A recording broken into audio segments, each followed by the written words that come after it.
Le lean management, en fait, c'est une autre façon de manager. C'est une méthode qui a été inventée par Toyota et dont on essaie de s'inspirer à l'extérieur de l'industrie automobile, à l'extérieur de chez Toyota.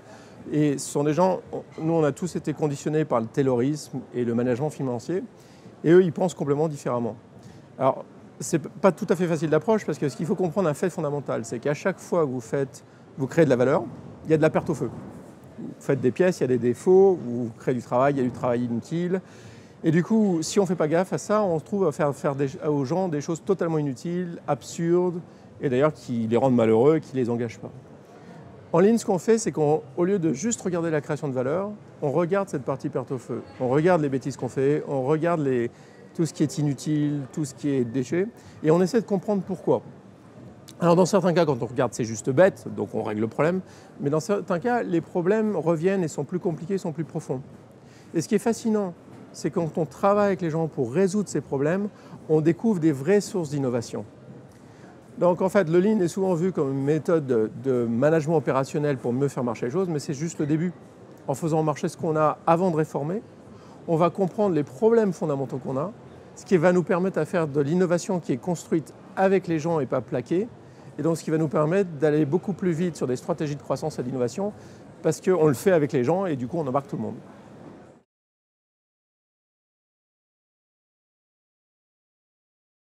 Alors, une des choses fondamentales du Lean, c'est que ça se fait sur le terrain.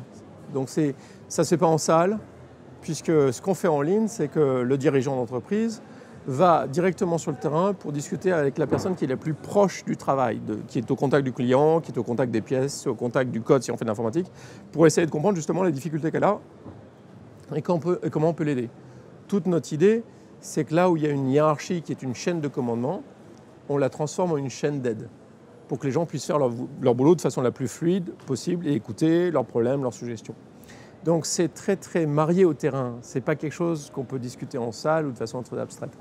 Donc le problème de rencontre de club, c'est qu'on avait des discussions qui partaient très vite dans des généralités abstraites et on ne savait pas très bien le faire.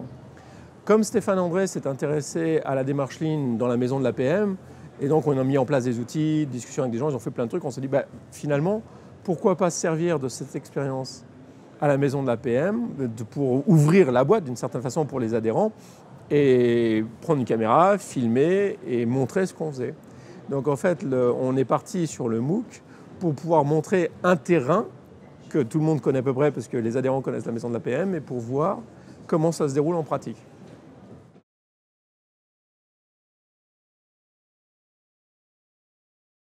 Là, c'est typiquement un exemple de ces innovations qu'on découvre en allant chercher, on ne s'y attendait pas du tout.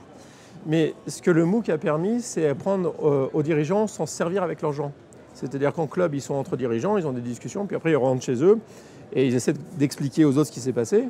Brutalement, on ne s'y attendait pas du tout, mais le MOOC, il y a beaucoup des adhérents de la PM qui s'en sont servis pour le faire avec leur comité de direction, pour le montrer à leurs gens, et du coup avoir une base de discussion de ces concepts qui allait bien au-delà de ce qu'on peut discuter en club. Donc ça, c'était une très bonne surprise, on ne s'y attendait pas du tout. Ça nous a permis d'aller un cran de plus dans la communication. Alors évidemment, l'Internet, la vidéo, c'est froid, on n'a pas du tout le même échange, ça ne remplace pas le club. Le club, c'est un endroit d'échange très particulier. Mais par contre, à notre grande surprise, ça fait complètement autre chose. C'est-à-dire qu'on n'a pas filmé l'expert pour le mettre sur l'écran. Comme c'est très ancré sur le terrain, avec le MOOC, c'est pas juste des films, c'est pas juste un expert qui parle sur l'écran, c'est le fait qu'on donne un outil pour le dirigeant de faire travailler sur ses équipes sur des contacts dans leur entreprise.